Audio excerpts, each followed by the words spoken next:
Et donc aujourd'hui, nous allons nous intéresser à l'histoire de l'Église pour essayer de mieux comprendre ce sujet de l'alpha et l'oméga en rapport avec la personne et l'identité de Jésus-Christ, d'une part, mais aussi pour mieux comprendre ce qui se passe aujourd'hui. Parce que on sait que les choses se répètent. Et à ce sujet, je vous propose d'ouvrir vos Bibles. On va ouvrir nos Bibles dans Ecclésiaste 1, versets 9 et 10. Ce qui a été, c'est ce qui sera, et ce qui s'est fait, c'est ce qui se fera. Il n'y a rien de nouveau sous le soleil. S'il est une chose dont on dise « voici ceci, c'est nouveau », cette chose existait déjà dans les siècles qui nous ont précédés. Donc la Bible nous dit que les choses se répètent. Si on veut comprendre ce qui se passe aujourd'hui, il suffit simplement de regarder ce qui s'est passé dans le passé, et donc nous allons pouvoir mieux comprendre les événements actuels. Alors nous allons essayer, dans un premier temps, de nous intéresser à l'alpha de cette hérésie mortelle, puisque ce sera la clé qui nous aidera à mieux comprendre l'oméga. Donc,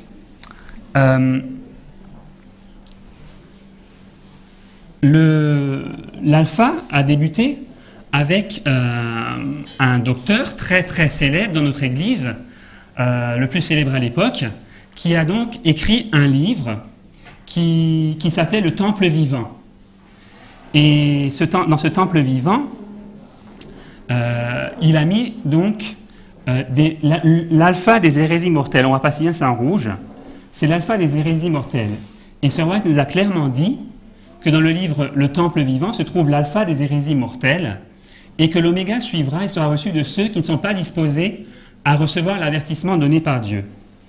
Donc Sir White nous a dit que ceux qui pourront échapper à l'oméga donc qui va arriver, ce seront ceux qui auront été disposés à recevoir l'avertissement par rapport à l'alpha.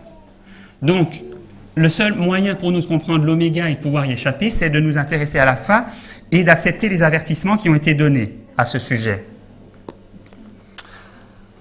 Alors, l'alpha donc commençait avec ce docteur, John Harvey Kellogg, qui a écrit le livre Le Living Temple. Alors pourquoi a-t-il écrit ce livre en 1903 ? Il se trouve que John Harvey Kellogg était un docteur, là on a allé un peu vite, était un docteur très très renommé, même jusqu'en Europe, il était renommé parce qu'il était à la tête du sanatorium de Battle Creek, qui était mondialement reconnu, il était en avance sur toutes les institutions de l'époque, et donc il dirigeait cette institution. Et ce qui s'est passé, c'est que ce sanatorium a été réduit en cendres. Il y a eu un grand incendie, et ce beau sanatorium a été réduit en cendres. Et donc, on a eu l'idée de demander à John Harvey Kellogg d'écrire un livre. Et donc, John Kellogg, il écrirait ce livre, on vendrait ce livre, et avec les profits qu'on retirait de la vente du livre, on pourrait reconstruire le sanatorium. Donc l'idée était très bonne. L'idée était très bonne à la base. Et donc, John avait écrit ce livre, mais malheureusement, il a introduit des idées personnelles dans ce livre. Et avant d'aller plus loin, j'aimerais lire cette citation de Sir White, de Ministère de la Guérison, qui nous dit que les choses cachées sont à l'Éternel, notre Dieu, les choses révélées sont à nous et à nos enfants, à perpétuité. La révélation de lui-même que Dieu donna dans sa parole est pour notre étude.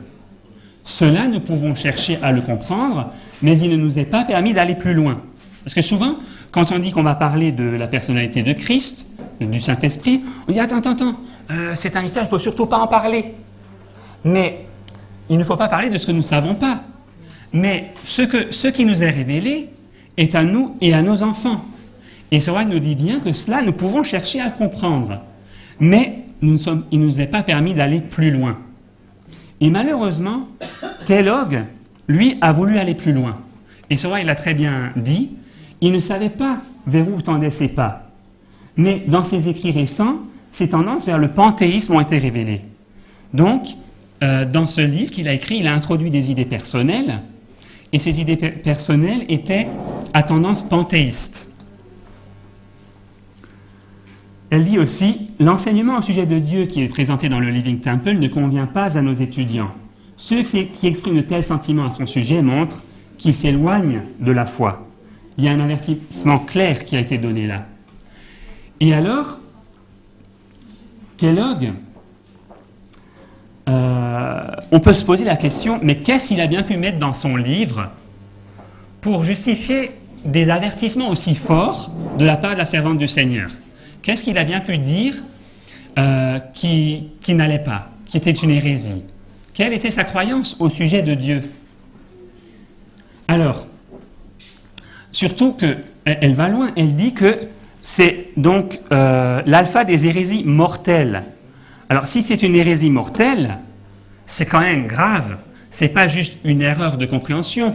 C'est pas quelque chose qu'on peut oublier facilement. C'est une hérésie mortelle. Alors, nous avons dans l'histoire, dans les annales de notre Église, une lettre du président de la conférence générale de l'époque qui s'appelait donc A.J. Daniels.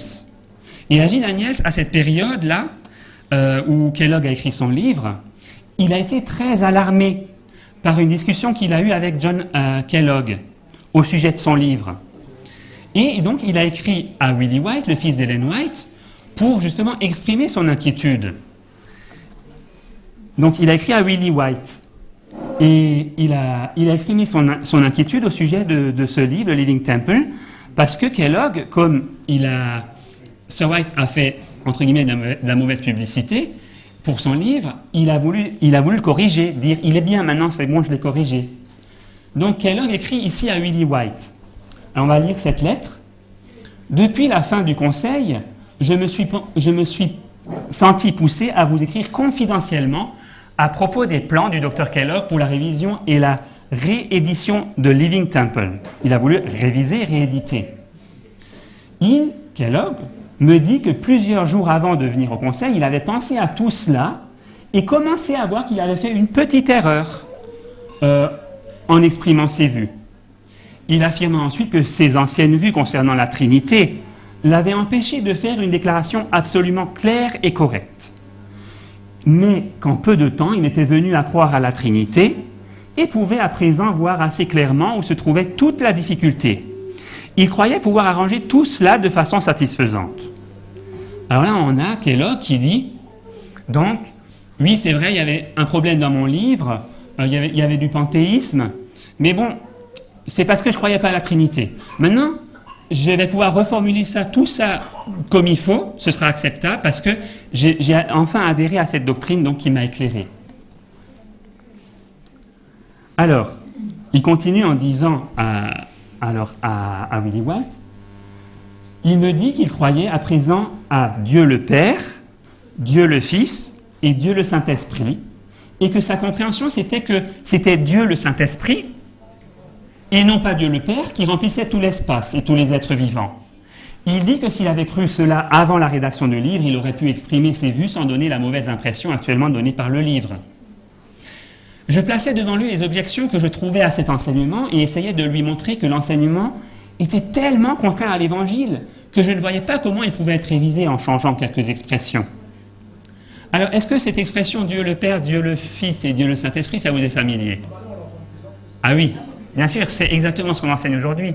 Même notre nouveau cantique, il a été coupé au début sur les chants sur Dieu en 3 parties. Dieu le Père, Dieu le Fils, Dieu le Saint-Esprit. Avant, on avait Dieu, le Fils de Dieu, et puis l'Esprit Saint. Mais c'était pas formé comme ça, mais maintenant, on affirme vraiment ça. Eh bien, ça vient tout droit de l'esprit de Kellogg. Alors, est-ce que Kellogg, c'était justement ce lunatique de la frange, un peu, qui n'avait pas sa tête? C'était un homme très, très intelligent. Alors, si un homme aussi intelligent que Kellogg a pu se tromper dans la compréhension, est-ce que nous, qui n'avons peut-être pas une intelligence aussi grande et peut-être qui n'avons pas autant étudié, est-ce qu'on peut prétendre être à l'abri de fausses compréhensions? Non. Eh bien, Kellogg, lui, est tombé dans une fausse compréhension et il s'est dit, je vais réviser mon livre, j'aurais juste à dire qu'il y a Dieu le Père, Dieu le Fils et Dieu le Saint-Esprit. Parce qu'en effet, à l'époque, ils étaient au clair sur le sanctuaire. Ils savaient que Dieu était un être personnel, vivant dans le temple, que donc Jésus était avec lui. Et donc, ils ont dit, mais c'est pas possible, ils ne peuvent pas être en même temps, partout en même temps. Et donc, Kellogg, il est venu avec cette idée, non, Dieu le Père et le Fils de Dieu, enfin, comme maintenant j'appelle Dieu le Fils, ils sont ensemble dans le temple, c'est Dieu le Saint-Esprit qui est partout présent dans les choses. Mais vous voyez comment il a réussi à, on va dire, réemballer son panthéisme. C'est Dieu le Saint-Esprit qui est partout présent. Alors, qu'est-ce que pense Sir White de cette révision du livre? Elle en parle dans Message choisi, page 233. On dira que l'ouvrage Living Temple a été révisé, mais le Seigneur m'a montré que l'auteur n'a pas changé. Ah, l'auteur n'a pas changé, et qu'il ne peut y avoir d'harmonie entre lui et les prédicateurs de l'Évangile aussi longtemps qu'il s'attache à ses idées actuelles. Il m'est commandé d'élever ma voix pour avertir notre peuple et lui dire « Ne vous y trompez pas, on ne se moque pas de Dieu ». Parfois j'entends dire « Mais ça, cette compréhension sur la divinité, Dieu est tellement grand, de toute façon on ne le comprend pas, c'est pas si grave ». Bon, il y en a qui font la guerre, mais il y en a qui disent « C'est pas si grave, tu penses que tu veux, on peut quand même travailler ensemble, prêcher, Dieu il est Dieu, et puis voilà, il nous aime, on le comprend différemment ». Mais Sir White dit « Il ne peut pas y avoir d'harmonie ». Dans l'anglais, c'est même « Il ne peut pas y avoir d'unité » dans l'anglais.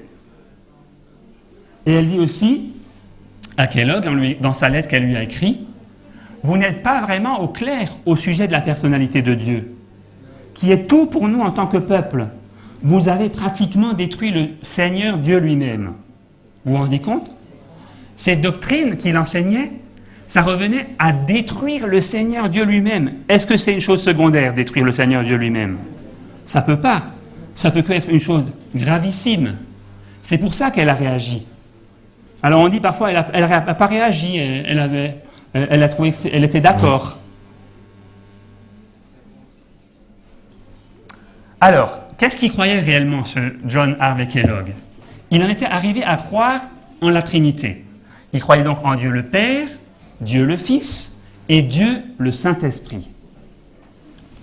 Et donc il avait dit qu'il avait révisé son livre, il voulait le rééditer, et donc que avec cette nouvelle compréhension, enfin tout serait réglé.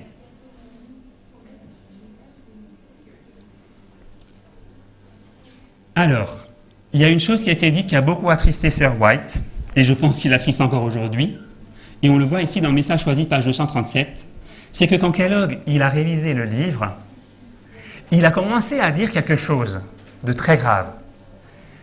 On va voir ce qu'elle dit. Dans la controverse qui s'éleva parmi nos frères au sujet des enseignements de ce livre, ceux qui voulaient lui assurer une vaste diffusion disaient « Il contient exactement les idées enseignées par Sir White. Cela maladroit au cœur et j'en eus le cœur brisé. Je savais en effet que cette façon de représenter les choses n'était pas vraie. » Message choisi c'est volume 1, je pense, volume 1. Ouais. Alors, Sir White, voilà, encore aujourd'hui, souvent, quand on veut passer, entre guillemets, la pilule, on veut passer un livre, et on sait qu'il y a des choses qui ne vont pas, on essaie de prendre Sir White, pour dire, mais Sir White a dit ça, elle a dit ça, c'est en accord avec le livre. Mais malheureusement, aujourd'hui, elle n'est plus là pour réagir. Mais on voit que quand elle était là, elle a réagi, en effet. Mais on ne le sait pas, on ne la laisse pas parler. On ne la laisse pas parler, on lui fait dire ce qu'on veut qu'elle dise. Alors, on va s'intéresser à ce que Kellogg a dit lui-même du problème qui était dans le livre. Kellogg, il a compris quel était le problème de son livre. Alors, qu'est-ce que Kellogg avait à dire? Alors, Kellogg, il a écrit à J.I. Butler le 28 octobre 1903. Et il a parlé de son livre. Il a dit...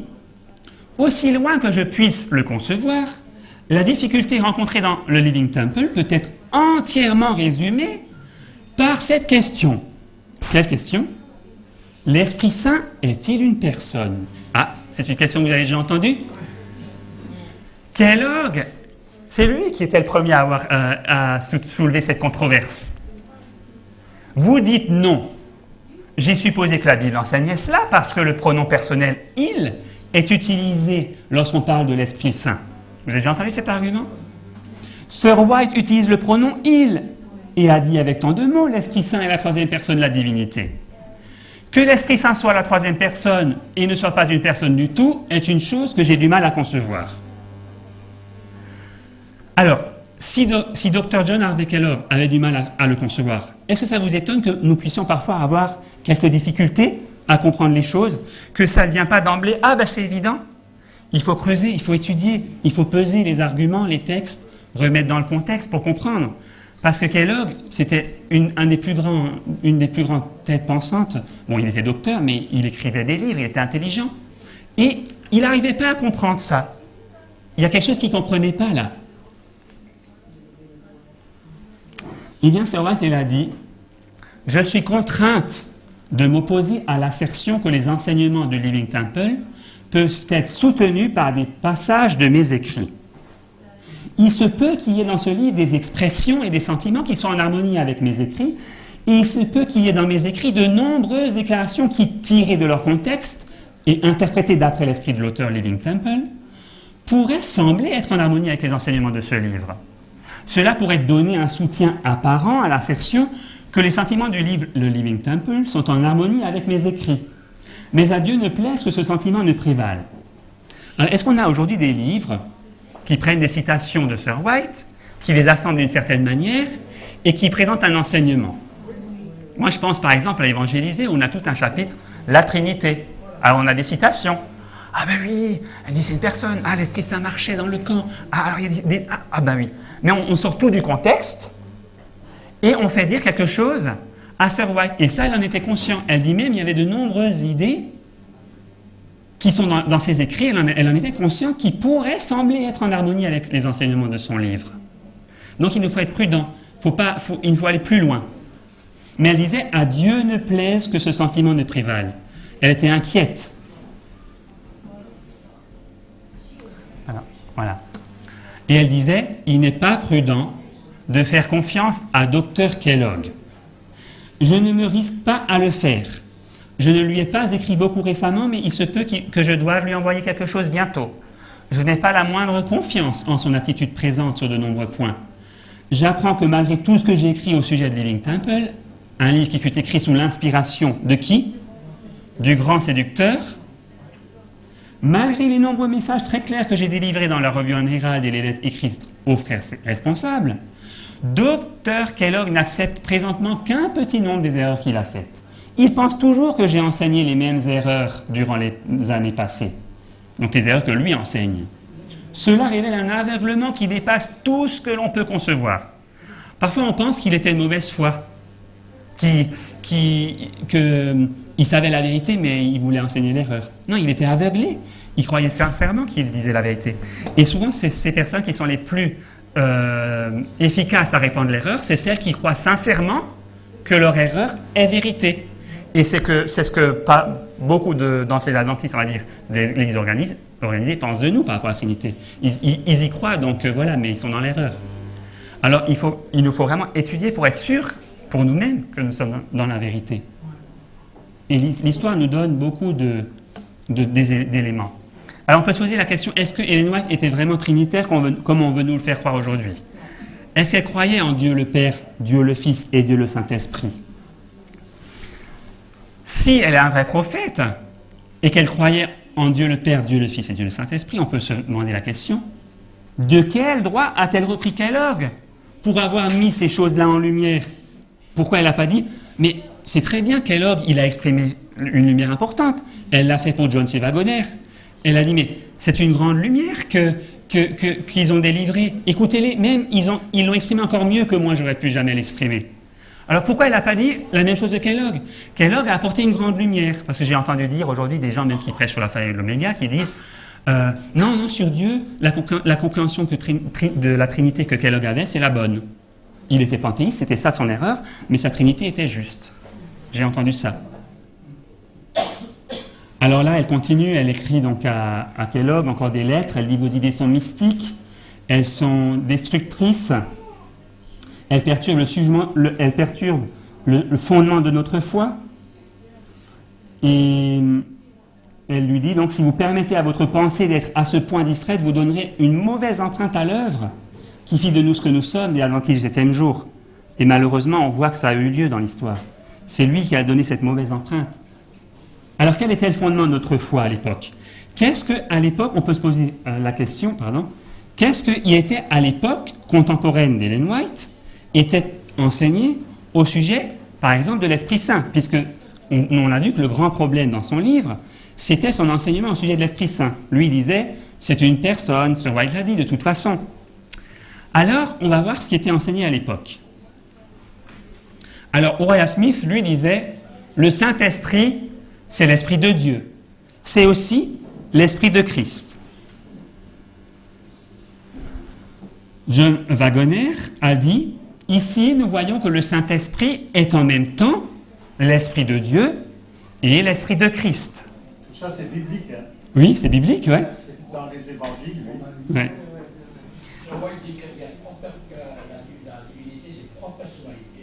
Alors, on est en train d'étudier ça et on pourra en parler plus peut-être s'il y a des questions. Hein. On est justement en train de voir ça. Nous apprenons de ce langage que lorsque nous parlons de l'Esprit de Dieu, nous parlons réellement de sa présence et de sa puissance. C'est la présence de Dieu lui-même et la puissance de Dieu lui-même qui est là lorsqu'on parle du Saint-Esprit. C'est ça qui était enseigné. Alors, d'où pensez-vous que Logborough a-t-il pu tirer cette idée-là? On va lire une citation d'Ellen White. L'Esprit divin que le Rédempteur a promis d'envoyer, c'est la présence et la puissance de Dieu. Alors, est-ce qu'il y avait une harmonie entre Ellen White et les pionniers? On dit parfois ils n'étaient pas d'accord, elle voulait amener autre chose. Là, on voit qu'il dit, elle enseignait exactement la même chose que les pionniers. Elle disait elle-même, l'Esprit divin, c'est la présence et la puissance de Dieu parmi nous. Alors, lorsque Dieu nous donne son Esprit Saint, la grande question, c'est est-ce qu'il nous donne un autre individu complètement séparé, distinct de lui-même qu'il envoie, qui vient, tout comme quand il a envoyé Jésus, donc encore un autre individu, quelqu'un d'autre, ou est-ce qu'il est lui-même? Est-ce qu'il vient lui-même sous une autre forme, sous sa forme spirituelle? C'est la question qu'on peut se poser. Eh bien, Sir White répond, il y a les réponses dans ses écrits. En nous donnant son esprit, Dieu se donne lui-même, faisant de lui-même une fontaine d'influence divine pour donner la santé et la vie au monde. Donc, il est la source, comme une fontaine, il donne des influences divines. Et ces influences divines, il les a déversées en abondance en Jésus-Christ, qui a vécu une vie sans tache sur la terre, qui nous a donné l'exemple d'un caractère parfait. Et comme il a vécu cette vie, il peut déverser lui aussi à son tour cette abondance d'influence divine. Si vous voulez, l'Esprit de Dieu qu'il a eu en abondance, même en plénitude, il peut la déverser sur ses enfants, nous, si nous sommes réceptifs. C'était sa compréhension de l'Esprit Saint. Elle dit aussi, c'est l'Esprit qui vivifie, la chair ne sert de rien. Les paroles que je vous ai dites sont esprit et vie. Ici, Christ ne se réfère pas à sa doctrine, mais à sa personne, la divinité de son caractère. Christ se réfère à sa personne. Quand il parle de son esprit, l'esprit qui vivifie, ce sont donc ses paroles. Ces paroles sont esprit et vie. Dans les paroles, il y a l'esprit, il y a la vie de Christ. Et elle dit que cet esprit dont il parle, c'est sa personne. C'est lui-même. Là, elle aurait pu dire, s'il y avait un autre, on va dire Dieu le Saint-Esprit, un autre individu qu'il a envoyé quand lui il est monté au ciel, elle aurait pu dire, c'est l'autre Dieu le Saint-Esprit qu'elle a envoyé. Non, elle dit, c'est sa personne. C'est son caractère, la divinité de son caractère. Et alors, les disciples, déjà à l'époque, ce n'est pas une question qui est nouvelle. Déjà, les disciples, ils avaient du mal à comprendre. Dès le début, on le voit dans Southern Work, elle dit que Christ allait se manifester à eux tout en restant invisible pour le monde. C'était un mystère pour les disciples. Ils ne pouvaient pas comprendre les paroles de Christ dans leur sens spirituel. Ils pensaient à la manifestation extérieure et visible. C'est parce que nous, on se voit, on aime voir, toucher, surtout dans notre époque très matérialiste, Voilà, c'est visible, ça se touche, c'est voilà, palpable. Et eux, ils n'arrivaient pas à assimiler le fait qu'ils pouvaient avoir la présence de Christ avec eux, tout en étant, je me suis trompé là, invisible pour le monde. Donc c'était ça. Christ allait être présent avec eux, bien lui-même, mais en étant en même temps invisible pour le monde. Mais eux ne comprenaient pas la signification d'une manifestation spirituelle. Voilà. Donc, là, on commence à voir un petit peu plus clair sur la pensée d'Ellen White. Ça vous aide? Moi, je sais que ces citations m'ont aidé à mieux comprendre. Tandis que Jésus officie là-haut dans le sanctuaire, on pourrait dire en chair, il est dans le sanctuaire, il continue d'être le ministre de son Église ou le pasteur de son Église sur terre par son esprit, spirituellement. Donc il y a toujours, c'est comme dans tout, il y a le côté de la chair et de l'esprit. Là aussi, de nouveau, avec le Fils de Dieu et son esprit, il y a sa présence corporelle, on sait qu'il est dans le sanctuaire céleste, mais spirituellement, avec son esprit, il peut être avec nous sur la terre. Bien que caché à notre vue, il tient la promesse faite au moment de son départ. « Voici, je suis avec vous jusqu'à la fin du monde. » Parce que souvent, on fait comme beaucoup d'autres, on prend la Bible et on s'arrête là où on s'arrête en plein milieu, mais on ne lit pas l'ensemble, on ne lit pas le contexte. Et justement, un peu avant, Jésus il disait je vais vous envoyer un consolateur. Il dit même un autre consolateur. Mais on ne va pas plus loin. Parce qu'à la fin, il dit qui est cet, entre guillemets, autre consolateur. Je suis avec vous tous les jours jusqu'à la fin du monde. Allons-y. Mais alors pourquoi il a dit autre? C'est parce qu'il y a deux manifestations de Jésus. Il y a sa présence qui est dans le ciel, où on sait qu'il est monté, ses disciples l'ont vu, même les anges ont dit, il est monté au ciel, mais il reviendra. Voilà, la présence corporelle. Mais il y a sa présence spirituelle, qui est, on va dire, une autre manifestation de lui-même, et non pas quelqu'un d'autre qui l'aurait envoyé, que personne ne connaît. Et Christ déclara qu'après son ascension, il enverrait à son Église comme don suprême le Consolateur, qui devait prendre sa place. Alors là encore, comme quel homme, on pourrait dire, mais attends, mais s'il prend sa place, ça doit être quelqu'un d'autre. Ce Consolateur est le Saint-Esprit. Mais elle va dire qui est ce Saint-Esprit? L'âme de sa vie, l'âme de sa vie. Elle aurait pu dire l'âme de la vie de Dieu le Saint-Esprit, quelqu'un d'autre. Non, le Consolateur, c'est l'âme de sa vie, Christ. L'efficacité de son Église, la lumière et la vie du monde. Par son esprit, Christ envoie une influence réconciliatrice et une puissance qui enlève le péché. Elle dit, plus loin, une citation que j'aime beaucoup. C'est dans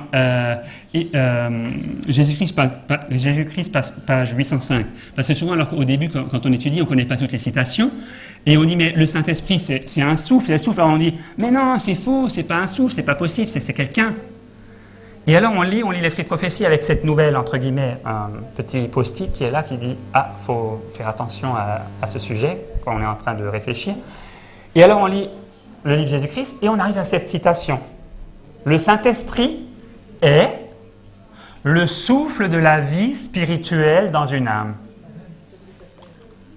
C'est noir sur blanc, c'est clair et net. Si on prend Ellen White, le Saint-Esprit, c'est le souffle de la vie spirituelle. La communication de l'Esprit, c'est la communication de la vie du Christ. Celui qui la reçoit est mis en possession des attributs du Christ. Ceux-là seuls qui sont enseignés de Dieu, ceux en qui l'Esprit opère et qui manifestent dans leur propre vie la vie du Christ, sont dignes de représenter l'Église et d'exercer un ministère en sa faveur. Et c'est vrai, ceux qui sont enseignés de Dieu, ceux qui reçoivent les attributs du Christ, et j'aimais bien la petite illustration moderne qu'avait donnée Germain, qu'on peut être, en langage moderne, comme si on était téléchargé de la vie du Christ. C'est-à-dire, on aurait des mauvais sentiments, des mauvaises pensées, on fait erase, supprimer, et puis on veut la personnalité du Christ, on veut l'esprit du Christ, on veut être amour, on veut être joie, on veut rayonner la paix. Et alors Christ nous donne ces choses-là. Alors, il y a une autre citation qui personnellement m'a aidé, c'est par rapport au péché contre le Saint-Esprit. Parce que quand on enseigne cette vérité, souvent, enfin moi ça m'est déjà arrivé, souvent c'est peut-être un grand mot, mais 2-3 fois, soit on a insinué, soit on me l'a dit clairement une fois, que j'ai commis le péché contre le Saint-Esprit. Parce que j'accepte pas la vérité sur Dieu le Saint-Esprit. Et ça, c'est vraiment très grave. Alors là, Sir White dit ce que c'est le péché contre le Saint-Esprit. Personne n'est contraint de voir le péché comme le Saint-Esprit comme quelque chose de mystérieux et d'indéfinissable. Ah, c'est pas une obligation, on peut comprendre. Le péché contre le Saint-Esprit est le péché d'un refus persistant à répondre à l'invitation à la repentance. Si vous refusez de croire en Jésus-Christ comme en votre sauveur personnel, vous aimez les ténèbres plus que la lumière. Vous aimez quoi? L'atmosphère qui entourait le premier grand apostat. Vous choisissez cette atmosphère de préférence à celle qui entoure le Père et le Fils. Et Dieu vous laisse faire votre choix. Vous voyez les implications de cette citation? Hein? Elle est forte, hein? C'est une question d'atmosphère. Le péché contre le Saint-Esprit, c'est rejeter une atmosphère. Il n'y a que 2 atmosphères possibles. Nous savons qu'en tant que personne, nous avons tous une sphère, une atmosphère autour de nous, mais en tant que groupe, quand un groupe est réuni, il rayonne encore plus fortement une atmosphère. Eh bien, il n'y a que 2 atmosphères. Il y a l'atmosphère qui entourait le premier grand apostat, on pourrait dire aussi influence, atmosphère, ou alors l'atmosphère qui entoure le Père et le Fils. On pourrait dire aujourd'hui, soit l'atmosphère qui entoure le trône qui est resté dans le lieu très saint où Satan est venu s'asseoir, dans le lieu saint, pardon, où Satan s'est assis, et qu'il envoie de la lumière et beaucoup de puissance, mais pas l'amour, la joie et la paix. Ou alors l'atmosphère dans le lieu très saint, où les fidèles l'ont suivi, où il donne aussi la lumière et beaucoup de puissance, mais dans cette atmosphère, il y a l'amour, la joie et la paix. Et c'est ça le test. Et c'est ça le péché contre le Saint-Esprit. C'est quand on choisit cette atmosphère sombre qui entoure Satan. Le Saint-Esprit est constamment à l'œuvre, enseignant, rappelant, témoignant, venant vers l'âme comme un consolateur divin, convaincant de péché tel un juge et un guide désigné. Pour cela, Christ était l'esprit de vérité. Pourquoi j'ai mis ces citations? Parce que souvent, on dit le consolateur, c'est quelqu'un d'autre, c'est Dieu le Saint-Esprit. Alors là, déjà, on voit que Sir White donc, parle bien du Saint-Esprit comme étant un consolateur divin. Mais qui est réellement ce consolateur? Encore cette même question. Est-ce que c'est comme Kellogg disait, quelqu'un d'autre, une personne à part, parce que lui, il prenait ses citations dans cette idée-là, dans cette compréhension-là, ou est-ce que c'était Christ? Là, il a dit, Christ était l'esprit de vérité. Christ. D'accord?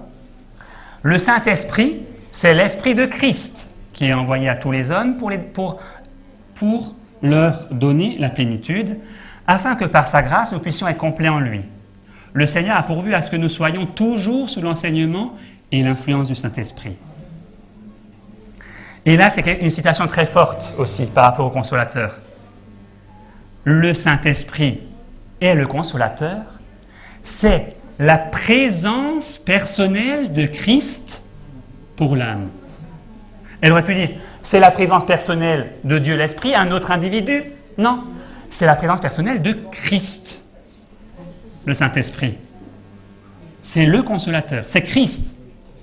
Quand nous avons le Saint-Esprit, nous avons Christ. Le Seigneur connaît tout ce qui concerne ses fidèles serviteurs qui, à cause de lui, sont prisonniers ou bannis en île déserte. C'est dans Jésus-Christ. Il les réconforte par sa propre présence. Et moi, quand j'ai découvert pourquoi cette vérité m'a touché et pourquoi j'ai voulu la partager, parce que, en fait, quand on est vraiment trinitaire, même si on n'a pas fait une profession ouverte, mais qu'on a ce concept trinitaire, chez les Trinitaires, quand vous leur parlez, moi je l'ai expérimenté, Dieu le Père, au fil du temps, sans s'en rendre compte, il est de plus en plus loin dans l'univers. Il est quelque part, loin. Et le Fils de Dieu aussi, qu'on pense Dieu le Fils ou le Fils de Dieu, il est aussi là-bas, dans ce sanctuaire, loin, on n'y a jamais été. Bon, On sait qu'il nous a envoyé Dieu le Saint-Esprit, mais on n'a pas Jésus. Pourtant, c'est Jésus qui a vécu avec nous sur la terre. C'est Jésus qui est mort pour nos péchés. C'est Jésus qui a été notre ami, qui est né comme un petit enfant, qui a grandi comme nous, qui a souffert les mêmes choses, qui a travaillé à l'échoppe du charpentier. Mais ce Jésus, il est de plus en plus loin et on le perd de vue. Il devient, comment dire, c'est comme s'il s'effiloche, il nous coule entre les doigts, voilà. Et quand on comprend cette vérité, on se rend compte, non, l'Esprit de Dieu, ça me donne la présence de Jésus. Le réconfort, le consolateur, c'est Jésus lui-même. Il me donne sa propre présence. Ce Jésus qui a marché avec les hommes, il est avec moi aujourd'hui, donc je peux être confiant, je peux être en paix. Donc, qui est notre consolateur? Sir White dit, il n'est pas de consolateur semblable à Christ, si tendre et si vrai. Le consolateur, c'est Christ. Le Sauveur est notre consolateur. Cela, j'en ai fait l'expérience. Alors que par la foi, nous regardons à Jésus, notre foi perce l'obscurité et nous adorons Dieu pour son amour merveilleux en donnant Jésus le consolateur. Alors cette expression, est-ce que vous l'entendez souvent aujourd'hui, cette expression? Jésus le consolateur. Ah ben là c'est clair, Jésus le consolateur. Il n'y a rien à craindre, Jésus est avec moi, il est bien là, c'est lui qui me console. Parce qu'on est triste quand on sait que... Alors, j'ai envie de donner une petite allégorie. Actuellement, Alan Stump, vous voyez, on s'entend bien avec lui, il n'est pas là. Mais ça fait maintenant à peu près 3 ans que je le connais, enfin plus longtemps par ses écrits, mais... Et on se voit à peu près une fois dans l'année, peut-être une semaine. L'année dernière, on a eu l'occasion de passer 3 semaines ensemble et de voyager ensemble. C'est une bénédiction. Mais pendant tout le reste de l'année, je ne le vois pas, il est loin. Il est aux États-Unis. Mais je sais qu'il ne m'oublie pas. Et quand on se revoit 1 an après, on est amis comme toujours, parce que je sais qu'il ne m'oublie pas. Eh bien, en fait, Jésus, c'est ça, il est parti, mais pas pour 1 an, il est parti pour 2000 ans. Alors, c'est plus long, mais le principe, c'est le même. Il est parti pour 2000 ans, mais on sait qu'il ne nous oublie pas, il nous aime, il nous garde dans son cœur, et c'est cela qui nous console.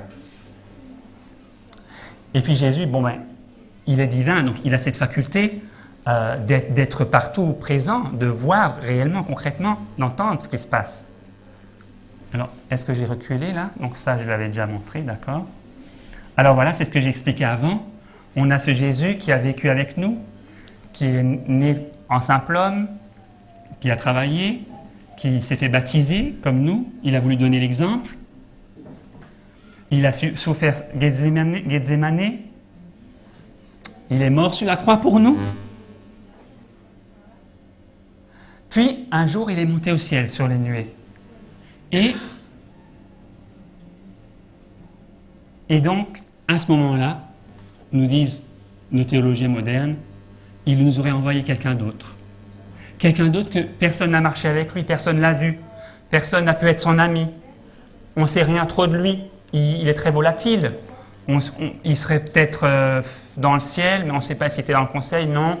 On ne sait même pas vraiment son nom, on l'appelle Saint-Esprit, mais est-ce que c'est pas triste plutôt, c'est pas plutôt attristant, on va dire, que consolant? Moi, ça m'attriste. Alors que quand je sais qu'il dit « Je reste avec vous jusqu'à la fin du monde », ça me console. Alors, pourquoi sommes-nous si faibles?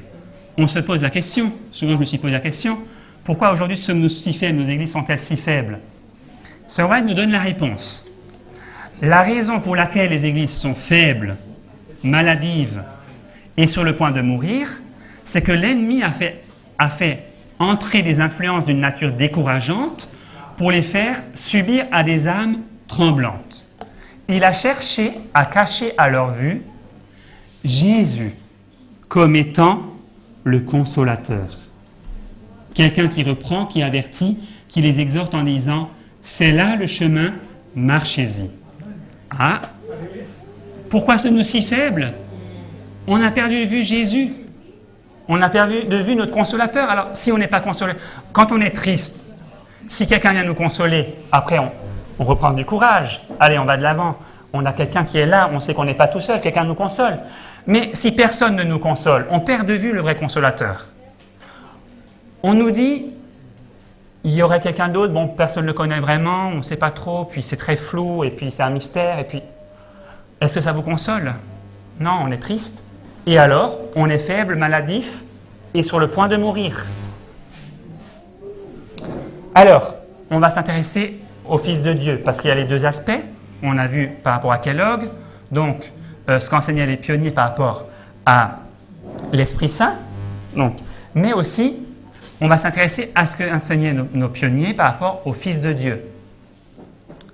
Alors, James White a dit dans la Revue Générale, 4 janvier 1881, je l'ai vérifié dans les annales aussi, le Père était plus grand que le Fils du fait qu'il était le premier. Ah, ça n'a pas l'air d'une hérésie, ça? Pourtant, c'était enseigné en 1881. Le Fils était égal au Père du fait qu'il avait reçu toutes choses du Père. Vous voyez? Souvent on dit, mais si vous dites que le Père était d'abord, alors vous dites que le Fils était inférieur. Mais dans l'esprit des pionniers, c'était pas incompatible. Il était premier, d'accord? Le Père, mais il a donné toutes choses à son Fils. Donc, il a cette égalité. Pourtant, c'est facile à comprendre. Mon Fils est venu, par exemple, après moi, mais il est égal à moi. En nature, il a les mêmes droits.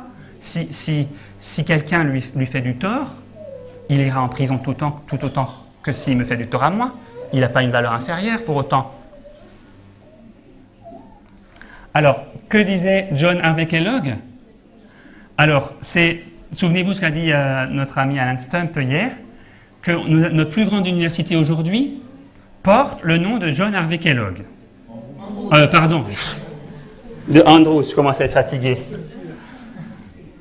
Merci de m'avoir corrigé. Ça me rassure, ça me dit que vous ne dormez pas, que vous suivez. Alors, en ce qui concerne le Fils de Dieu, il en serait également exclu, car il avait Dieu pour Père. Et eut donc un commencement de jour à un moment donné de l'histoire passée. C'est pour ça qu'aujourd'hui, Andrews, il viendrait à Andrews Université, les théologiens lui diraient « Dehors, t'enseignes des hérésies ». N'est-ce pas ironique? Quel était le fondement de notre foi? Alors, nous avons différents pionniers qui ont parlé, et on en a parlé un petit peu déjà aussi hier.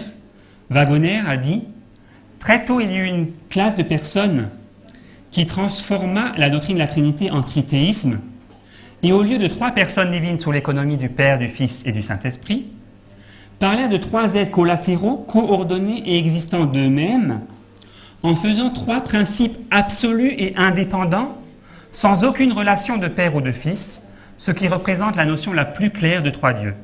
Parce que souvent on nous répond aussi, on nous dit « Oui, mais la Trinité des pionniers, celle dont il parlait, c'était la Trinité des catholiques. Nous, on a une autre Trinité.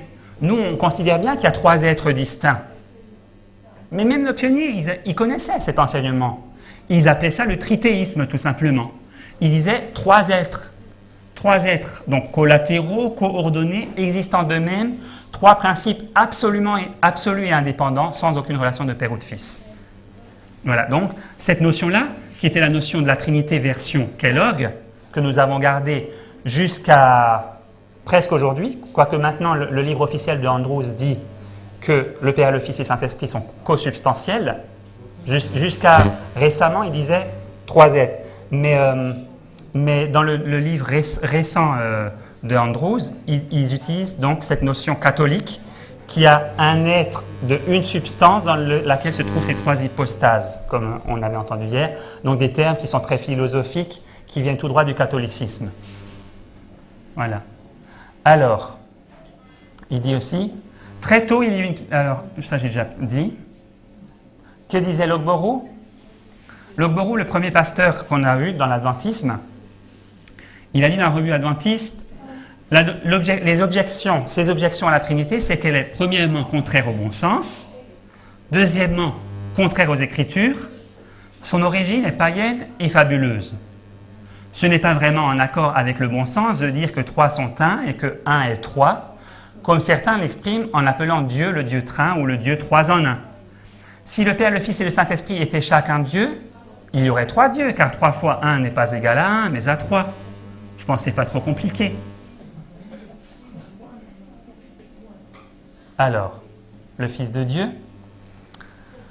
Wagoner, dans son message de 1888, a dit « Alors que les deux sont de la même nature, le Père est premier dans le temps.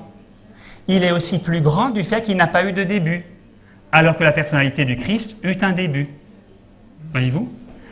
Ça, c'est Jones et Wagoner, message de 88. Alors, si c'était une hérésie, vous ne croyez pas qu'elle aurait fait comme pour Kellogg? Qu'elle aurait dit, il y a dans les sermons de Wagoner des expressions et des paroles qui semblent aller dans mon enseignement, mais qui ne le sont pas. Attention, elle n'aurait pas levé le drapeau. Au contraire, elle a dit, écoutez, ils expriment même mieux ce que j'ai toujours enseigné. C'est ça qu'elle a dit. Wagoner a aussi dit, il y eut un temps où le Christ procéda, il fut issu de Dieu, du sein du Père. Mais ce temps est si reculé dans les jours de l'éternité qu'il n'a quasiment pas de début pour un esprit fini. C'est pour ça qu'on peut dire que depuis l'éternité, il était un avec Dieu. Et dans la Bible, l'éternité, c'est le mot « olam ». Il est utilisé parfois pour des périodes de temps qui ont l'air longues. Par exemple, Jonas dans le ventre du poisson, on utilise ce mot que pour lui c'était « olam ». C'est le mot qu'on traduit « éternité ». Pour lui, c'était une éternité, ces 3 jours. Voyez? Donc ce mot éternité, il peut aussi être vu sous différentes lumières. Mais on sait que on ne peut pas compter, on pourrait dire des milliards et des milliards et des milliards d'années, comme font les scientifiques qui veulent nous faire passer l'évolution. Non, c'est simplement pour nous, pratiquement, ça n'a pas de début.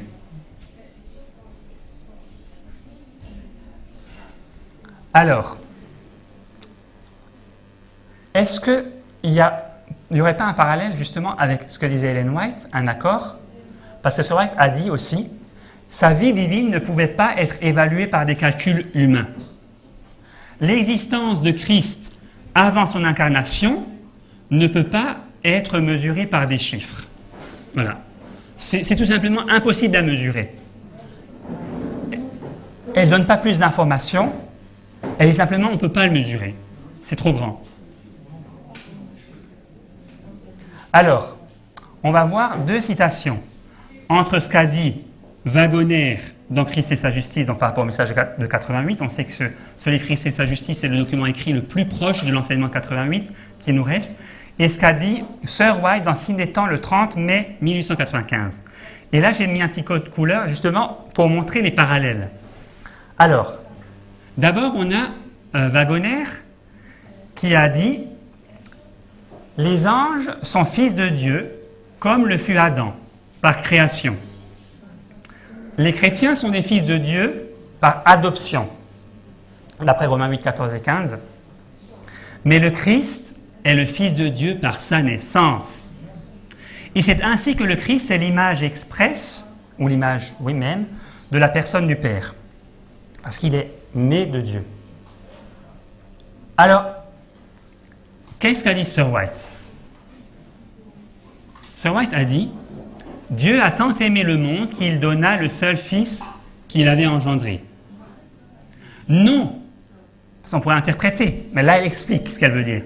Non pas un fils par création comme le furent les anges, ni un fils par adoption comme l'est le pécheur repentant, mais un fils engendré à l'image expresse de la personne de son Père. Voyez-vous le parallèle? Parce que moi, ce qu'on nous dit parfois, vous êtes des témoins de Jéhovah. Vous dites, le Fils de Dieu est créé parce qu'il a un commencement, parce qu'il est sorti du Père. Mais voyez-vous, c'est faire preuve je dirais, de mauvaise foi que de dire cela. Parce que justement, Sir White fait bien la différence entre la création, qui est sortir de rien, c'est le fruit de la parole, et la naissance, qui veut dire sortir d'eux. Et dans Jean 17, on a cette prière, ils ont cru et ils ont connu que je suis sorti de toi et que je suis venu dans le monde. C'est ça la foi des vrais disciples de Christ. Et Sir White enseignait cela. Alors, je sais que pour la plupart d'entre vous, vous êtes d'accord, mais si certains sont encore en réflexion, surtout n'allez pas sortir de ces rencontres et dire aux gens, il enseigne que Christ est créé. Comme les témoins de Jéhovah? Non, non, pas du tout. Christ est vraiment le Fils de Dieu. C'est tout ce qu'on essaie de dire. Alors, Ellen White enseignait-elle cette trinité ou bien le trithéisme? On peut se poser la question. Alors, Sir White a dit dans Youth Instructor, le 16 décembre 1897, « Depuis l'éternité, il y avait une unité complète entre le Père et le Fils. Ils étaient deux, mais pas tout à fait identiques. Deux en individualité, et pourtant un en esprit, de cœur et en caractère. » Alors encore une bonne citation, enfin à mes yeux j'ai trouvé intéressant, parce que justement, elle dit clairement ils étaient deux. Souvent dit ils étaient trois. Là, ils étaient deux. Et dans Zacharie, il est aussi parlé du conseil de paix qui sera entre les deux. Le trône aussi, dans le lieu très saint, actuellement, ils sont deux sur le trône. Autour, il y a l'atmosphère. L'atmosphère, c'est le Saint-Esprit, l'Esprit de Dieu. Voilà. Qu'il nous faut accepter. Donc, ils étaient deux. Ils n'étaient pas tout à fait identiques. Ils étaient deux en individualité et pourtant un en esprit, de cœur et en caractère. C'est comme ça qu'ils étaient un par l'esprit qu'ils partageaient. Et c'est comme ça aussi que nous pouvons être un si nous partageons ce même esprit. C'est ce que nous voulons. Elle dit aussi, Christ, la parole, le seul engendré de Dieu, était un avec le Père éternel. Il était un en caractère, en nature, en caractère et en but. Le seul être dans tout l'univers à pouvoir entrer dans tous les conseils et les plans de Dieu. Alors on a bien Dieu, et il y a un seul être qui pouvait entrer dans tous les conseils et les plans de Dieu. Et c'est pour ça qu'on sait qu'il y a un autre être qui était lui créé et non pas engendré, qui était le tout premier des créés, qui avait ce privilège de diriger toutes les armées du ciel, mais qui s'est rendu compte, le temps passant, qu'il ne pouvait pas entrer dans tous les conseils et les plans de Dieu. Parce que lui n'était pas le Fils engendré. Il était créé.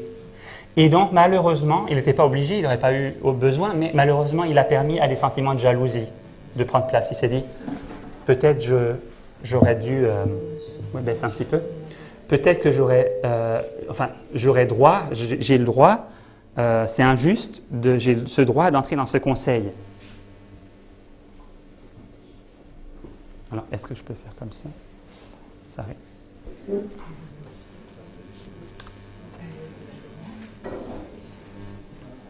Do you have a good battery?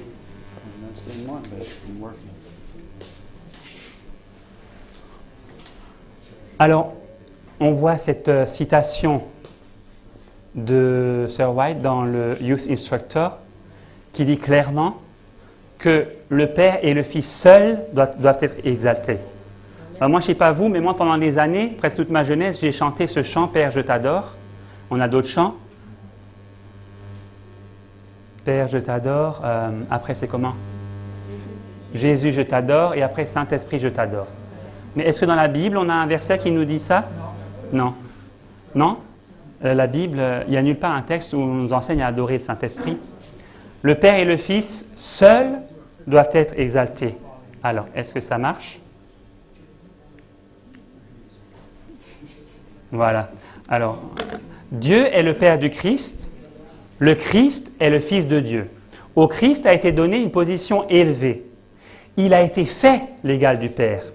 Tous les conseils de Dieu sont ouverts à son Fils. Est-ce que toutes ces citations, est-ce que vous avez le sentiment, quand vous écoutez toutes ces citations, qu'elles sortent de l'esprit de quelqu'un de trinitaire, comme on l'entend aujourd'hui? Pas du tout. Moi, je suis tout à fait en harmonie avec toutes ces citations. À Christ a été donné une position élevée, il a été fait l'égal du Père. Donc, d'une certaine manière, il y a un moment où cela lui a été donné. Et tous les conseils de Dieu sont ouverts à son Fils. On dirait presque qu'elle essaie de faire les choses vraiment, rendre les choses très claires. C'est presque si elle voulait s'adresser à des enfants. Elle dit, écoutez, comprenez bien. Dieu, c'est pour ça, l'évangile, c'est pour les petits-enfants. Dieu, c'est le Père du Christ. Le Christ, c'est le Fils de Dieu. Je le dis à mes enfants, ils n'ont aucun problème avec ça. Ils le croient, c'est clair et net. Si je commence à leur parler d'un 3 en 1, les hypostases, enfin tout ça, voilà. Donc, si on veut le test de la vraie doctrine, c'est ce qui parle aux petits-enfants. Et là, c'est au niveau des petits-enfants, c'est clair. Et ce qui est intéressant, c'est que ces déclarations-là peuvent être soutenues par la Bible. Oui, bien sûr. Oui. Oui, c'est vrai. Mais alors là, en fait, cette étude, je me place sur l'histoire de l'Église, parce qu'aujourd'hui, souvent, on dit, c'est Ellen White, donc on s'appuie sur le fait qu'elle est prophète de Dieu. Donc c'est Ellen White qui, petit à petit, a voulu nous emmener cette lumière. Elle ne voulait pas trop nous bousculer. Mais est-ce que franchement, est-ce qu'elle ne bousculait pas parfois un peu les gens? Et pour des choses moins graves que ça. Moi, je me souviens, une fois, il y a eu quelqu'un qui lui avait volé une petite résille. Elle a eu une vision la nuit. Eh bien, elle est intervenue. Elle aurait pu dire, c'est qu'une petite résille. Non, elle est intervenue. Est-ce que vous croyez qu'elle ne serait pas intervenue? Et puis, quand elle avait des lumières, elle les donnait, oui. Ça peut être soutenu par la Bible. Le sujet dit ça. 1 Jean 5, verset 1. Quiconque croit que Jésus est le Christ est né de Dieu. Quiconque aime celui qui l'a engendré, aime aussi celui qui est né de lui. Voilà. Donc, c'est clair. Ça, c'est clair. Alors, on ne peut que être triste pour ces personnes qui tordent la parole, qui essayent de faire dire à la Bible ce qu'elle ne dit pas, parce que la Bible dit clairement ce qu'elle a à dire. Elle dit « Le seul être qui était un avec Dieu vécut la loi dans l'humanité. Il descendit vers l'humble vie d'un simple ouvrier et œuvra dans l'atelier d'un charpentier avec ses parents terrestres. » Alors, est-ce qu'il y a de la place pour 3 êtres ici? Non. Alors la suivante. Encore. La sévérité du conflit que connut le Christ fut proportionnelle à l'ampleur des intérêts impliqués dans sa réussite ou son échec. Alors là, j'ai une petite interrogation, enfin une petite devinette si vous voulez. Cette citation est vraiment intéressante. Satan cherchait à renverser Christ afin de pouvoir lui-même continuer à régner dans ce monde en suprême. Alors là, j'ai mis 3 petits points d'interrogation. Vous allez essayer de deviner. Le Père, le Fils et... on ne sait pas. Ont été révélés dans leur véritable relation mutuelle. Dieu a donné les preuves indiscutables de sa justice et de son amour. Là, on est donc dans le contexte de la fin du monde et que donc tout revient en ordre. On finit par voir clair ce qu'on avait vu à travers un miroir, ce qu'on voyait avant à travers un miroir. Maintenant, on le voit face à face. Alors, tout a été révélé et la relation entre ces 3-là, le Père, le Fils et on ne sait pas lequel, a été révélée. Alors, attends. Alors, c'est qui à votre avis? Les anges? Une autre idée? Satan. Bon, alors, la suivante. Dans cette citation, c'est la relation entre le Père, le Fils et Lucifer. Enfin, on voit clair, on sait la position de chacun. La prochaine. Alors, s'il n'y en a que quelques-uns de réunis, il y en a suffisamment pour se réclamer des précieuses promesses de Dieu. Alors là, c'est une autre. Le Père, le Fils et qui seront présents avec vous pour voir votre foi, vos principes inébranlables, et vous recevrez là l'effusion du Saint-Esprit. Là, ce serait les anges. En effet, c'est le Père et le Fils et les saints anges qui seront présents avec vous pour voir votre foi, vos principes inébranlables, et alors vous recevrez l'effusion du Saint-Esprit. Donc, nous avons là, entre le ciel et la terre, nous avons les saints anges qui sont toujours en mouvement. Ils ont leur carte d'or, on sait. Ils rentrent dans le ciel. Tout est bien organisé. Ils sont fidèles, heureusement. Et on sait que chacun a son ange. Et on est consolé, on est réconforté. Donc, l'ennemi des âmes a cherché à introduire la supposition selon laquelle une grande réforme doit avoir lieu parmi les adventistes du 7e jour. Et cette réforme devrait consister à renoncer aux doctrines qui constituent les piliers de notre foi et à entreprendre un travail de réorganisation. Si une telle réforme avait lieu, qu'est-ce qui s'en suivrait? Les principes de vérité que Dieu, dans sa sagesse, a donnés à l'Église, du reste, seraient rejetés. Notre religion subirait un changement les principes fondamentaux qui ont soutenu l'œuvre pendant les 50 dernières années, donc c'était en 1903, donc depuis 1853, seraient tenus pour autant d'erreurs. Est-ce que c'est arrivé? Oui. Exactement. Si vous sortez les croyances fondamentales de nos pionniers, on dit « Oh là là, c'est faux, Dieu nous a donné de la lumière en cours de route. En 1980, on a voté la doctrine de la Trinité. C'est Dieu qui nous a conduits. » On est un petit peu finalement comme on ressemble au catholicisme sur bien des points. Je pense que parce que c'est la tradition. Les années, par la tradition, l'Église, nous on est l'Église de Dieu. Dieu nous a investis, nous a donné un prophète. Donc nous, l'Église, on ne peut pas se tromper, on ne peut pas errer. C'est pas possible. Mais qu'est-ce qu'on saurait sans tous ces enseignements? On saurait un boulot, on serait un groupe hier. Ben oui, on a besoin.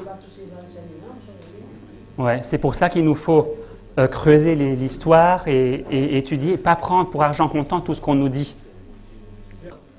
Alors, une nouvelle organisation serait établie, des livres d'un ordre nouveau seraient écrits. Ah, on introduirait un système de philosophie intellectuelle. Ce nouveau mouvement ne tolérerait aucune opposition. C'est dans Message choisi. Alors, j'ai pas mis, mais je pense que c'est volume 1 parce que je l'ai lu récemment. Oui, c'est volume 1, voilà. Ah oui, d'accord. Donc, en haut, c'est en anglais et en bas, je l'ai remis pour la citation en français. C'est ça que j'avais fait. Voilà. Donc, on introduirait un système de philosophie intellectuelle et ce nouveau mouvement ne tolérerait aucune opposition. Ces chefs enseigneraient que la vertu est préférable au vice, mais du moment que Dieu serait écarté, on ne dépendrait plus que de la force humaine qui est impuissante sans Dieu. On construirait sur du sable et tout l'édifice s'écroulerait à la première tempête. Et cet après-midi, surtout ne manquez pas la rencontre, pour ceux qui peuvent en tout cas, sinon vous aurez les CD, sur les sables mouvants, quitter les sables mouvants. Parce que là, on construit sur des sables, on a pris un système de philosophie intellectuelle et on construit quelque chose dessus, mais ce n'est plus le même fondement. Alors, est-ce qu'il y a des livres d'un ordre nouveau qui ont été introduits? On en voit quelques-uns ici. Il y a Questions on Doctrines, The Trinity. Alors celui-là, alors là, on voit, vous savez là, voyez là, ça c'est ésotérique. Vous trouvez ce signe-là sur le calice des sorcières. Vous pouvez trouver sur Internet un site de sorcières, vous pouvez acheter tout le matériel. Vous achetez un calice, vous avez ce signe dessus. J'ai toute une présentation là-dessus. C'est c'est un signe occulte. En fait, ça vient à la base, dans Babylone, on a adoré le soleil. Il y avait le soleil levant, le soleil de midi, le soleil couchant. Et ces trois cercles symbolisent les trois soleils. Soleil levant, soleil de midi, soleil couchant. Et donc après, il y a toute la philosophie de la Trinité déjà babylonienne, où il y avait, je ne vais pas rentrer dans les détails, mais c'est de là que ça vient. Alors, et c'est intéressant parce que c'est trois théologiens de Andrews, des plus grands, qui ont écrit ensemble ce livre, pour illustrer si vous voulez. Il y a trois auteurs ensemble qui ont écrit ce livre, c'est un livre adventiste de Andrews. Ah oui. Ah oui, c'est édité, ça c'est un livre édité, les trois livres sont édités par les adventistes. Ils sont édités, celui-là n'a pas été traduit en français, mais ça ne m'étonnerait pas vu le contexte actuellement, que ça commence à se remuer, qu'il va sortir un séjour. Mais moi, je l'ai eu entre les mains, j'étais à la bibliothèque à Collonges, j'ai sorti tous les... Il y est. Ouais, vous l'avez lu aussi, moi je l'ai feuilleté. Et enfin bref, c'est toutes les erreurs de Kellogg. Vous lisez Kellogg, vous lisez ça après, c'est la même chose. Vous allez dans une bibliothèque adventiste ou sur Internet et vous le trouverez. Ah oui. Alors pourquoi j'ai pris ces trois-là? Celui-là, c'est donc Questions on Doctrines. C'est le premier livre où il y a eu ces erreurs qui ont été introduites suite aux discussions entre les évangéliques et les adventistes. Ça, c'est un livre, on va dire, de l'Église adventiste officielle. Et ça, c'est un livre de Vance Ferrell qui est très très connu dans le milieu des ministères indépendants, qui écrit « Défendre la divinité ». Et aujourd'hui, dans tous les milieux, même les milieux indépendants, entre guillemets, dissidents, ils veulent tenir c'est très très important d'avoir cette conception de la divinité. Alors eux disent, non, oui, la Trinité c'est un mot qui vient des catholiques, etc. Mais en fait, ils prennent le mot divinité, mais ils enseignent exactement la même chose, les mêmes concepts. Donc coéternité du Père et du Fils, coéternité du Saint-Esprit, coégalité en tout point, etc. Alors, on a ces 3 livres. Le Nouveau Cantique. Voilà, le Nouveau Cantique aussi. Alors Satan est bien décidé à ne pas permettre aux hommes de voir l'amour de Dieu qui l'a amené à donner son seul Fils engendré pour sauver une race perdue. C'est en effet la bonté de Dieu qui conduit les hommes à la repentance. Satan ne veut pas qu'on voit. Et bon, pour aller un peu plus vite, il y a donc dans le contexte de la grande controverse, tout au début, quand Satan a été jaloux tout doucement, enfin, il a commencé à être jaloux du Christ, il a commencé à influencer les anges. Et là, il est question donc des anges. Ils tombèrent de leur haute position parce qu'ils voulaient être exaltés. Ils en étaient arrivés à s'exalter eux-mêmes. Et ils oublièrent que la beauté de leur personne et de leur caractère leur venait du Seigneur Jésus. Ce fait, c'est un fait, les anges déchus cherchaient à obscurcir que Christ était le seul Fils engendré du Père. Ils en vinrent à considérer qu'ils n'avaient pas besoin de consulter Christ. Donc Satan, il essayait à cacher que Christ était engendré, parce que c'était la seule différence finalement qui justifiait que Christ avait droit, lui tout seul, à entrer dans les conseils du Père. S'il pouvait cacher cela, dire non, Christ il n'est pas engendré, alors Christ était ramené au même niveau que lui-même, et donc les anges n'avaient plus besoin de consulter Christ. Tous les anges pouvaient consulter Satan.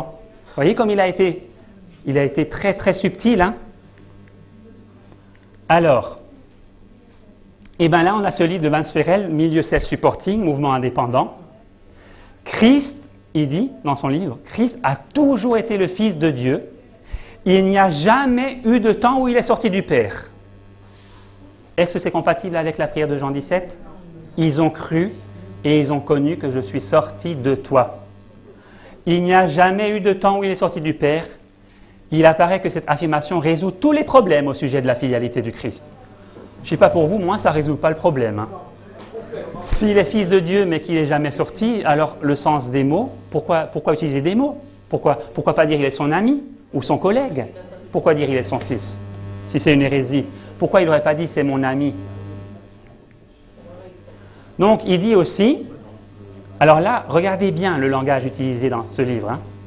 Le second problème, le premier problème on l'a réglé. Donc premier problème, pas de problème, il n'est jamais sorti du Fils, du Père, donc c'est réglé. Deuxième problème, c'est le fait qu'ils étaient 3 dans la divinité. Alors il va expliquer. C'est vrai, il est difficile de s'identifier avec 3 dirigeants. Vous voyez, il reconnaît qu'il y a 3 dirigeants. Pensez-y un moment. Par exemple, comment l'homme déchu prierait-il 3 dieux ? Comment on pourrait prier 3 dieux ? C'est vrai, ce n'est pas compatible avec nous. Il fallait un système particulier afin que les humains regardent à un Dieu souverain comme Seigneur de tout dans leur vie. Là, dans cette phrase, il reconnaît qu'il croit en 3 dieux, qu'il y en a bien 3. Mais ces 3 dieux, comme il s'adressait à l'homme, moi je croyais que l'homme était créé à l'image de Dieu, mais apparemment d'après lui non. Parce que ces 3 dieux qui veulent s'adresser à l'homme, ils sont obligés de créer un système particulier pour que l'homme puisse, grâce à ce système, interagir avec lui. Sir White, elle est claire. Il n'y a pas de place pour des dieux dans le ciel. Dieu est le seul vrai Dieu. Il remplit tout le ciel. Ceux qui se soumettent maintenant à sa volonté verront sa face et son nom sera sur le front de tous ceux qui sont purs et saints. Alors lui, il continue dans son explication, Vance Ferrell. La réponse donc au deuxième problème. L'un d'eux prendrait la position suprême. C'est presque s'il tire au sort, comme avec Jonas, on va voir qui va être le seul Dieu, qui va être le Fils. L'un d'eux va prendre la position suprême et il deviendrait l'aide centrale pour recevoir la prière et l'adoration. Donc ils se sont consultés dans ce comité de 3. Vous voyez, Satan, il est subtil. Hein? Il s'est fait une place. Il est dans le comité, là. Hein? Voilà, ils ont décidé. Ils ont simplement décidé ça, mais le Fils aurait très bien pu prendre la place du Père, puisque de toute façon, ils sont tous les 3 depuis toujours. Alors, on se souvient donc de cet enseignement de Kellogg qui a dit que l'Esprit Saint est-il une personne? C'est la question. Alors, cette question, est-ce qu'on la retrouve aujourd'hui? Sir White avait bien dit donc que Living Temple contient l'alpha des théories immortelles, que l'oméga suivrait. Alors, on va voir si on peut faire le parallèle, comme on a dit, entre l'alpha et l'oméga, entre ce qu'a dit Kellogg et ce qui est dit aujourd'hui dans ces livres aujourd'hui qui sont imprimés actuellement. Alors, l'argument pour dire que le Saint-Esprit est une personne, livre de ministère Self-Supporting Adventiste actuel, il est de la plus haute signification que dans ce passage, elle parle du Saint-Esprit comme d'une personne. Telle une personne entièrement divine, c'est la troisième personne de la divinité. Et elle ne parle pas une seule fois de lui avec le pronom it. Donc, it, dans l'anglais, il y a deux pronoms, il y a it et he. En français, on n'a que il, mais ça pourrait être par rapport à quoi? Que quoi, c'est impersonnel, et qui, ce serait plus personnel. Donc l'argument qu'ils ont, c'est Sir White n'utilise pas it. Et c'est même pas vrai, je vous dirais, parce qu'on a des lettres, on a des textes où elle utilise le pronom impersonnel it. D'ailleurs, dans Vous recevrez une puissance, dans l'anglais, les éditions récentes, ils l'ont changé. Les anciennes éditions Vous recevrez une puissance, il y avait it, les récentes, ils ont mis he. D'ailleurs, partout, ils ont changé ça. Alors, on va faire le parallèle entre le livre d'aujourd'hui et le livre de Kellogg. Kellogg lui disait, donc Valls-Ferrel, il argumente aujourd'hui, donc on ne parle jamais du Saint-Esprit avec ce pronom impersonnel « it ». Qu'est-ce qu'il disait Kellogg? L'Esprit Saint est une personne? Vous dites non. J'ai supposé que la Bible enseignait cela parce que le pronom personnel « il » est utilisé lorsqu'on parle de l'Esprit Saint. Sir White utilise le pronom « il ». Et a dit avec tant de mots que le Saint-Esprit est la troisième personne de la divinité. Vous voyez le parallèle? C'est exactement les mêmes arguments. Il n'y a rien de nouveau sur le soleil. Alors, on s'étonne que les gens ne voient pas ça. Un autre point. Valls-Ferrel, il dit « La Bible et l'Esprit de prophétie disent qu'il y a un Saint-Esprit, qu'il est une personne réelle et qu'il est la troisième personne de la divinité. » Et donc, encore une fois, Kellogg, il dit bien, l'Esprit Saint est la troisième personne de la divinité. Sir White l'a dit. Donc c'est juste, il y a un troisième Dieu. Alors, Kellogg, il a dit, Daniels, il a dit que Kellogg croyait à présent à Dieu le Père, Dieu le Fils et Dieu le Saint-Esprit. Alors, qu'est-ce qu'on dit aujourd'hui? Dieu le Père, Dieu le Fils et Dieu le Saint-Esprit sont chacun éternels. Et un en nature et en but, mais sans être une seule personne. Une telle affirmation serait en parfait accord avec la Bible et l'esprit de prophétie. C'est faux. Voilà. Et même des gens très importants, moi je l'ai connu personnellement, Russell Standish, et j'ai beaucoup de respect pour lui. Je l'ai vraiment un très bon prédicateur. Je n'étais pas encore au courant non plus de ce sujet. Hein. J'ai même pris une classe avec lui au sujet des ventes doctrines. Et il nous a prêché ce faux vente doctrine que je suis en train de vous enseigner, qu'il fallait surtout faire attention. Malheureusement, oui, Dr Russell Standish, il est décédé, le pauvre, dans un accident de voiture. Mais lui, il a défendu aussi ça. Et il a dit, c'est le frère donc, de Colin Standish, directeur de l'école à Heartland, où était Elisabeth. Ils ont écrit beaucoup de livres, ils ont une très très grande influence dans l'adventisme. Le dernier livre de notre frère Ferrel défend les trois membres de la divinité. Ce livre est irréfutable. Et vous voyez les gens qui tiennent ces arguments-là, souvent, eh bien, ils retournent après dans le courant de l'Église déchue, l'Église adventiste actuelle, qui a fait des compromis. Parce que si on ne prend pas position à 100% pour la vérité, ça arrive avec Heartland aussi. Maintenant, ils commencent à avoir des rencontres avec tout ça. Ils disent non, on ne touche pas du tout à la dîme. Si on reçoit des dîmes, on envoie tout à la grande église. C'est eux qui ont. Voilà, nous, on est vraiment fidèles. On adhère aux 28 points de croyance fondamentale. Faites-nous confiance. On n'est pas des hérétiques. Alors, encore toujours, pareil, nous, les adventistes, on veut être bien vus par les protestants. Les ministères indépendants, ils font pareil. Ils veulent être bien vus par l'église adventiste. Les protestants, eux, font pareil, ils veulent être bien vus par les catholiques. Résultat, on va tous à l'église mère, on retourne tous à Rome. Oui, malheureusement.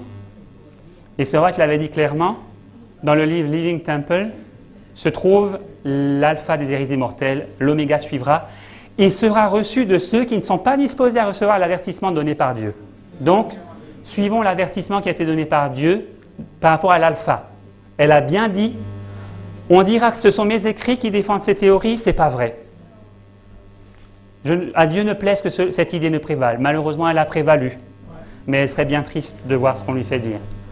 Nous n'avons rien à craindre de l'avenir si ce n'est d'oublier la manière dont le Seigneur nous a conduits et son enseignement dans notre histoire passée. En 1905, elle a dit ça. Alors ça, c'est de l'anglais. Bon, alors, est-ce que l'oméga a fini par arriver? Je ne vais pas traduire ça.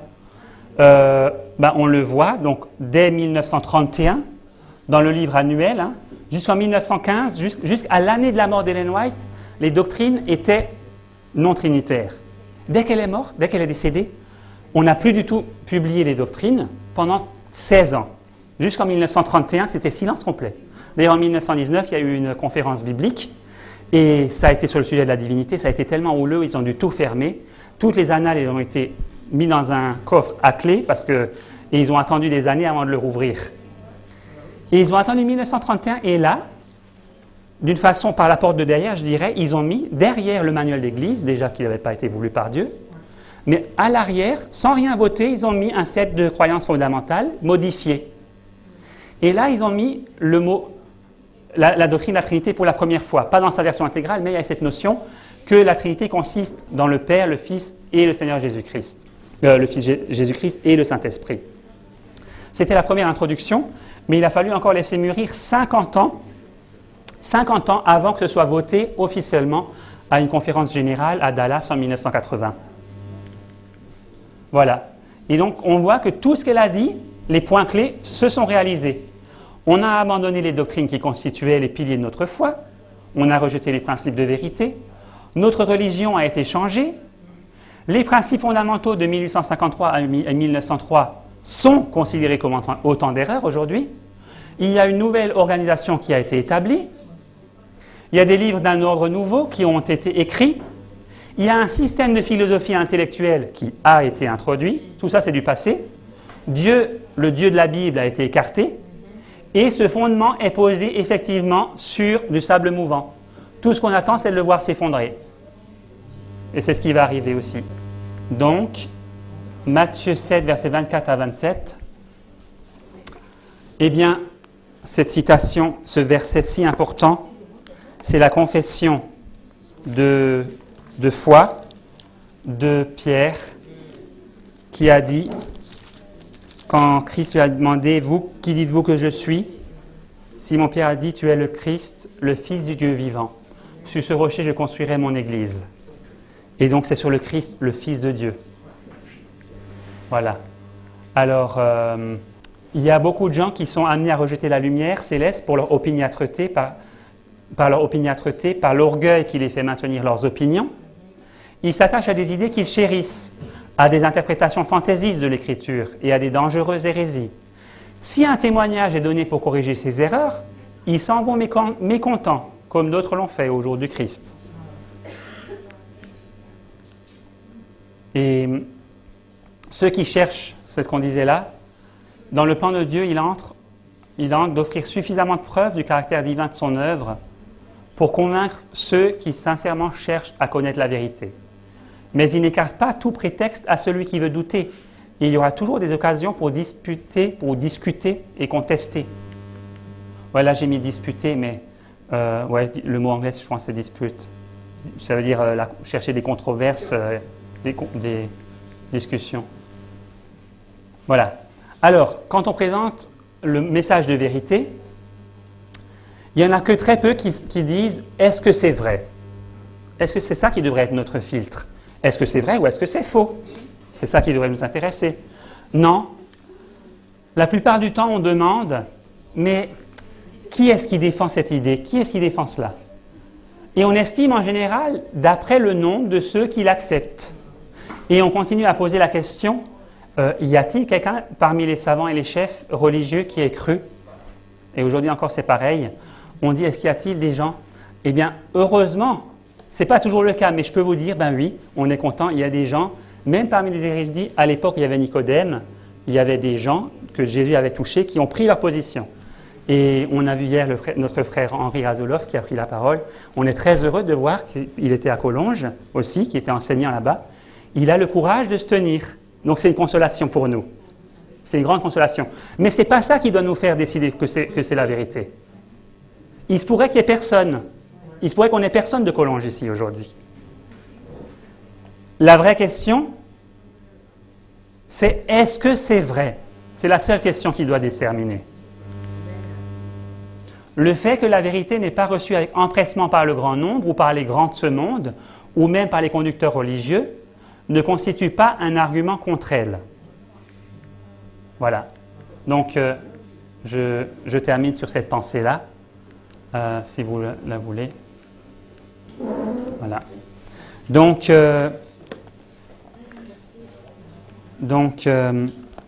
ma prière pour nous aujourd'hui, c'est que nous apprenions à connaître Jésus-Christ et que nous acceptions l'Esprit de Dieu pour que quand il reviendra sur la nuée des cieux, on puisse dire « c'est lui, je le connais, je le reconnais, c'est mon Seigneur, c'est mon Dieu » et qu'on ne soit pas déçus, entre guillemets, de ne pas trouver au ciel celui que nous avons adoré et en fait qui n'avait été peut-être qu'une tromperie de l'ennemi. Alors je vous invite à vous prosterner.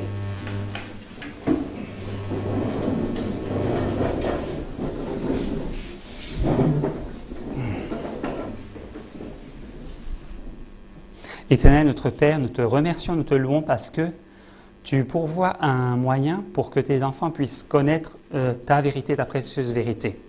Nous savons que ces notions de Jésus le consolateur, que Jésus était le consolateur, ce sont des textes que nous n'avions pas lus avant. Il y a d'autres choses peut-être qui sont nouvelles, mais que tu as jugé bon de nous révéler. Et nous en sommes vraiment reconnaissants. Seigneur, nous savons que même au Moyen-Âge, comme nous l'avons entendu, il y a des personnes qui n'avaient même pas accès à la Bible. Et pourtant, tout au long de l'histoire, tu as eu un peuple qui a pu s'accrocher à toi, et même s'ils n'avaient que quelques versets qu'ils avaient mémorisés, en fait, ils chérissaient cette atmosphère qui entoure ton trône. Et c'est pour cela qu'ils seront, même s'ils n'avaient pas toutes les vérités, s'ils n'avaient pas tous les textes bibliques, parce qu'ils n'avaient pas accès à la Bible, eh bien, ils avaient ton esprit, ils avaient ton caractère, ils s'aimaient les uns les autres. Et ils ressentaient de la joie, de la paix dans le Seigneur. Et Seigneur, ça ne veut pas dire que les doctrines ne sont pas importantes, mais Seigneur, tu ne tiens pas compte du temps d'ignorance. Et nous t'en sommes reconnaissants. S'il y a des choses que nous ne savons pas, tu ne nous en tiendras pas compte. Par contre, nous savons que s'il y a des choses que nous avons eu l'occasion de comprendre et que nous l'avons rejetées, là, nous en sommes responsables. Aide-nous à ne rien rejeter de ce qui a convaincu nos esprits, nos cœurs, afin que nous puissions grandir en toi et aussi rayonner cette fontaine d'influence divine que tu veux déverser en nous par ton esprit sur d'autres et ensuite être à notre tour des canaux, des lettres ouvertes, des lettres de terre qui contiennent donc cette parole de Dieu, cet esprit, cette vie du Christ. Et veuille encore nous garder durant le restant de cette journée et que ta volonté soit faite en toutes choses. Au nom de Jésus, ton Fils, nous te prions. Amen.